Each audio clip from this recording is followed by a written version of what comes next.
তো নাজিল হতে হতে 10টা সূরা যখন নাজিল হলো, এরপর অনেক দিন রাসূল সাল্লাল্লাহু আলাইহি ওয়াসাল্লামের কাছে কোনো সূরা নাজিল হয় না। কয়দিন নাজিল হয় না? কোনো বর্ণনায় 15 দিন, কোনো বর্ণনায় 1 মাস, কোনো বর্ণনায় 2 মাস, কোনো বর্ণনায় 6 মাস, টানা 6 মাসের গ্যাপ ওহী নাজিল হয় না।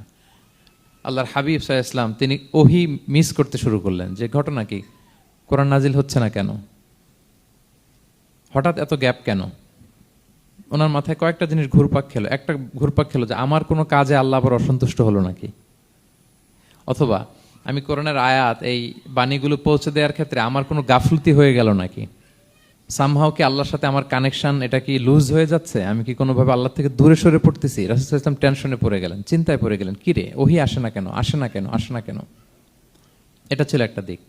আরেকটা দিক হচ্ছে আল্লাহর হাবিব সাল্লাল্লাহু আলাইহি ওয়াসাল্লামের কাছে কোরআনের আয়াত যাই নাজিল হতো উনি যে লোকদের কাছে প্রচার করে দিতেন, এখন নাজিল হয়েছে এখনই যে প্রচার শুরু।